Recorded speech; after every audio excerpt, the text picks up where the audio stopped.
Yo, what is up, peoples? It's your boy Brookfield Magnificent, and I am back again with another video. Sorry it took me so long. I've been busy. A lot has been happening. So, enough about that. Let's get right to it. So, now we got Cameron interviewing the Punisher, a male escort for Diddy and Cassie. So, I saw parts of this on Instagram and social media and everything, you know, and knowing Cameron, this nigga is crazy as fuck. So we finna go ahead and check this out. Let's check it out real quick.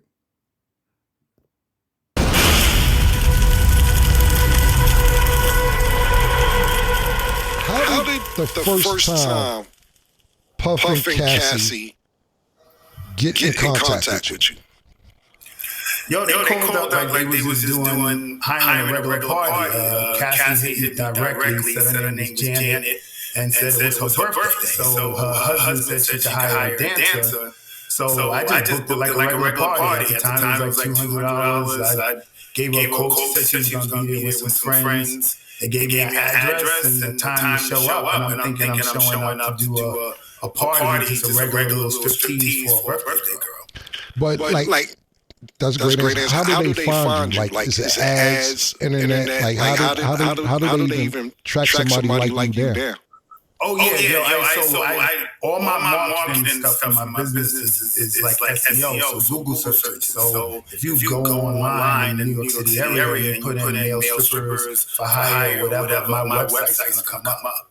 So you just click on the website and call the number, and I just have to pick up the phone. It wasn't. I don't think they were looking for me specifically. Right. I just picked the phone. Got you.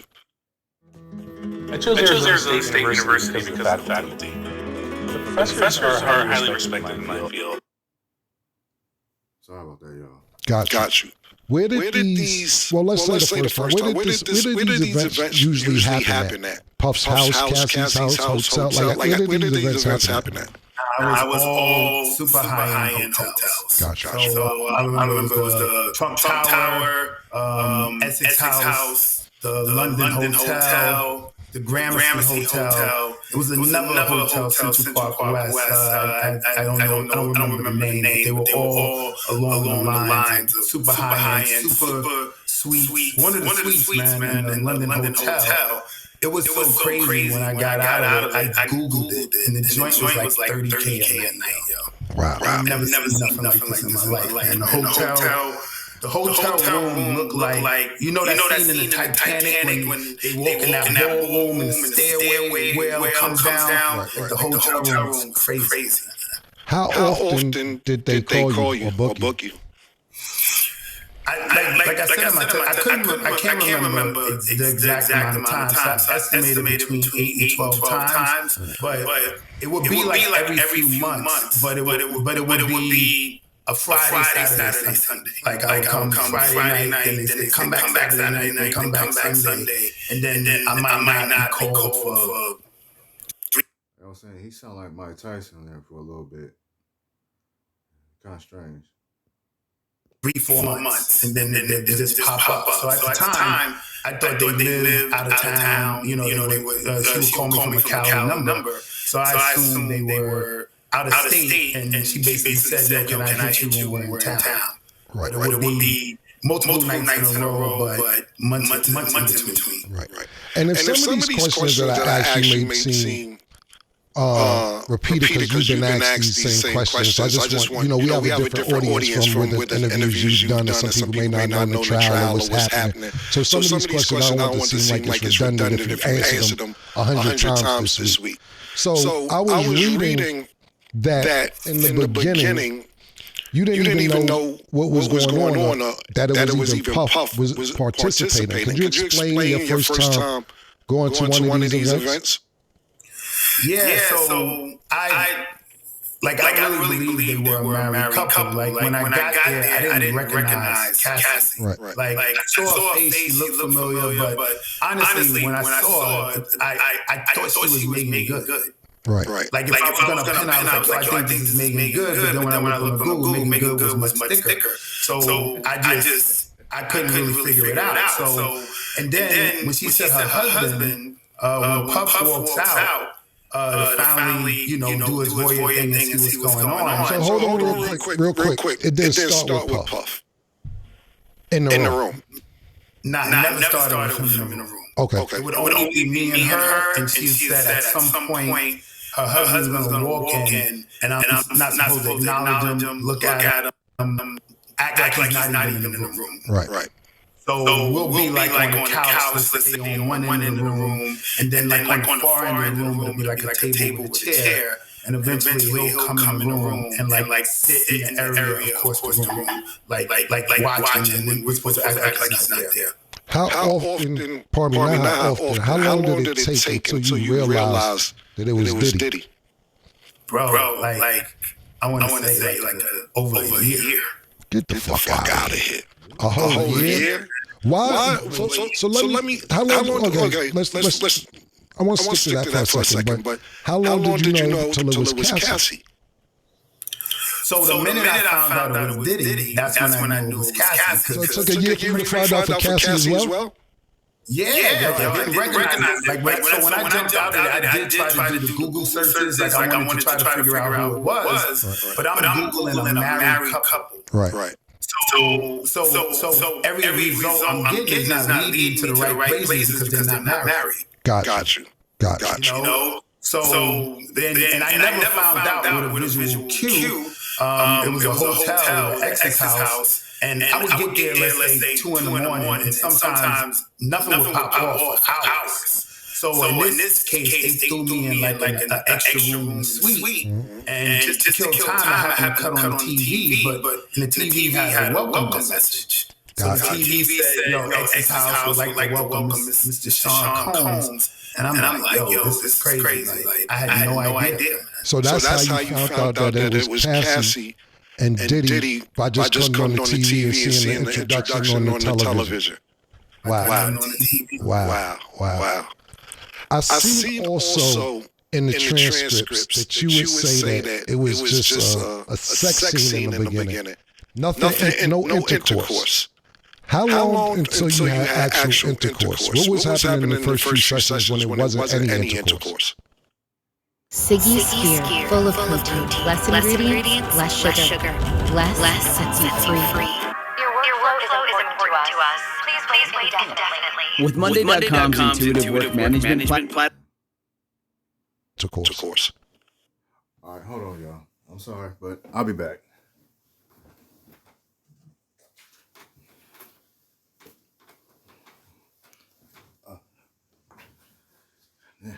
Okay.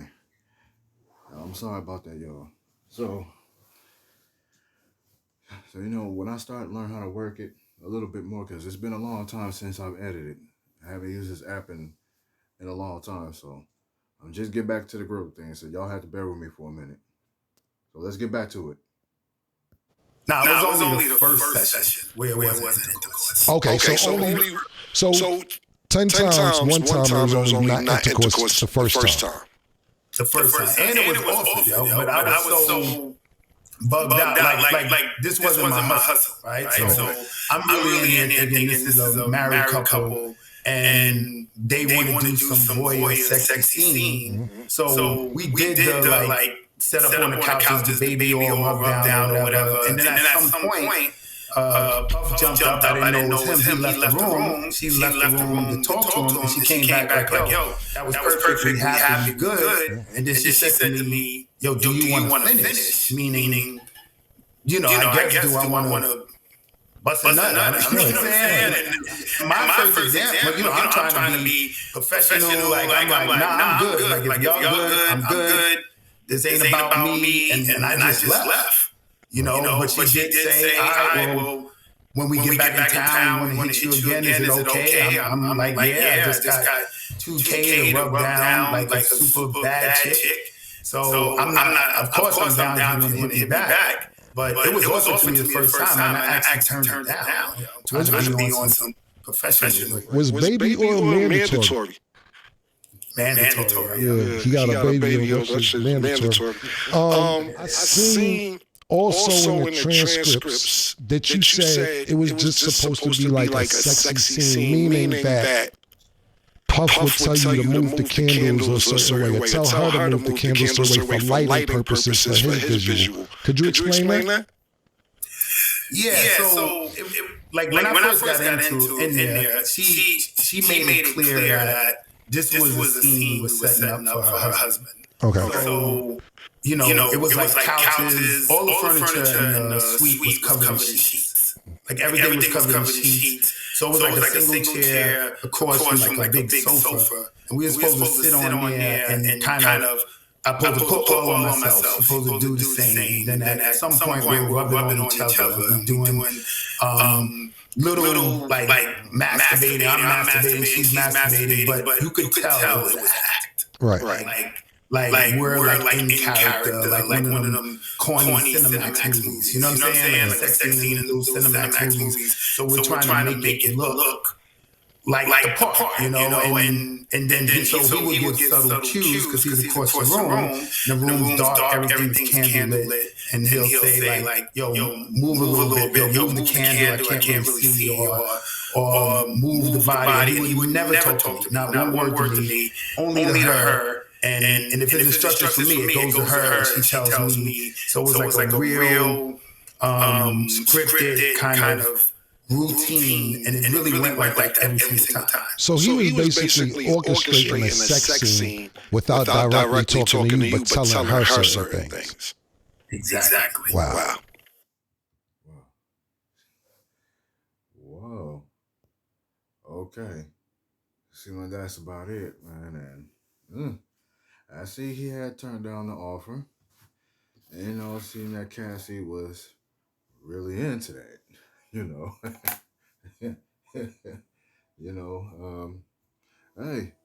that's true. Hey, you do what you want to do. Hey, I'm not judging. You do exactly what you want to do.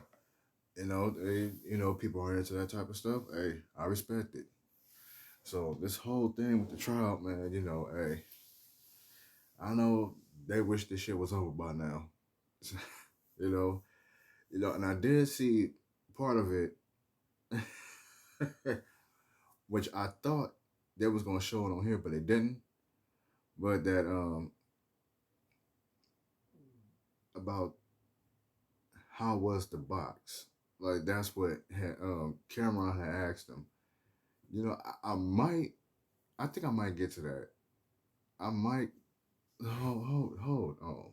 Wait a minute. Let me see. Start Engine just opened its latest funding round to the public. And now you can invest alongside me. Join me and invest in Start Engine today.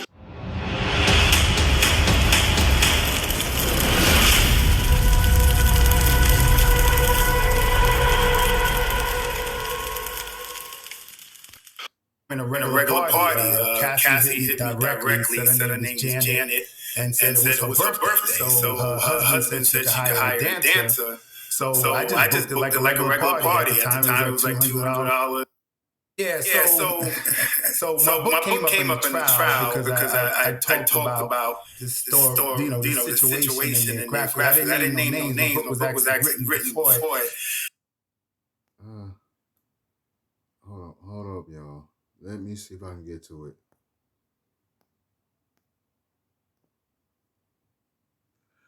All right, y'all, I'm back. I had just found the video. So this is the video right here. And of course, 50 commented on it. So we're going to go ahead and check this shit out. I'm going to play it for y'all. God dang. The Diddy trial couldn't get any more embarrassing for him. Why did Cameron just interview the exotic dancer known as the Punisher that hooked up with Diddy and Cassie? He gave explicit details about everything. Out of pocket. Check this out. How was that pussy, though? I mean, bro. even if it was fire. Bro, was the pussy good? You feel me? Let's stop the political shit. We was Harlem time, my nigga. Nigga, 39th Street at 40 was the pussy. How was that pussy, my nigga? Bro, I'm gonna be honest with you, man. I couldn't get there, bro. Okay. Like I got it pacing back and forth, beating this joint. You know what I'm saying? My peripheral, my spider sense is wild. You know what I'm saying? Especially when I found out it was Puff. When I found out it got all the way worse because if you grew up in Harlem in that era, I can't validate it, but everybody knows this, right? Rumors that you be, you know, interested in dudes. So the whole time I'm semi-paranoid. Like I wrote in my book, I got a hearing problem. And sometimes when he would give her directions, I would hear like something completely different. Like he'll say, yo, I like the position you in, and I'm like, yo, did he just say, I wish I could penetrate him? Out of pocket. Like, I'm hearing, yo, hold on, what did he just say? So basically, you never can get comfortable because. So let's just be clear and get the elephant out there for the audience. You're not gay, you're saying. Yeah, Cameron's out of pocket for asking these type of questions. But you know when this interview dropped, 50 Cent had to say what he had to say. No, 50 Cent is Diddy's number one. But 50 Cent didn't react to that part of the interview. He reacted to the part where Cameron asked the Punisher if he smashed 50 Cent's baby mama. Daphne used to have ties to Diddy back in the day. My co-host, they got a couple questions for you, but I got one more question before they ask you a couple questions. We hear about 50's baby mom Daphne being involved in some of these things. Did you ever fuck Daphne, 50 Cent's baby mother? Nah. Every time I was called or involved in any way, it was only Cassie. All right, cool. Biddy's ain't great. He wrote the caption, here come the bullshit. Don't kiss my boy pee mouth. Oh my God, I don't even know what that means. But Cameron, you're a wild for asking that question to the Punisher. But if you don't know, 50 Cent, baby mama Daphne was tied with Diddy. Look at this picture right here. She was hanging out with Diddy back in the day, so I'm not gonna lie, it would be a valid question to ask. You know, because Cameron is just a troll. But 50 Cent also posted this to his page right after he posted that clip and said, wait, I'm just going for a run. I need to do cardio. Diddy's not after me, LOL. 50 Cent, you the ultimate petty warrior, but hey. I think Diddy deserves it. So what do you guys think? Do you think Cameron was wrong for interviewing the Punisher? Should he be punished for being so diabolical when there's people in this case that are actually going through it? But let us know. Leave a comment. Keep it locked. Okay. All right. Well, that's gonna be it, y'all. You know. Well, I'm done for the night. You know, and okay, and yeah. So anyway, well, that's gonna be it. You know, hey, you do what you gotta do. They look comfortable doing live. I'm just here for the tea, just like everybody else. So anyway, y'all, I'll see y'all on the next one. Peace. I'm out.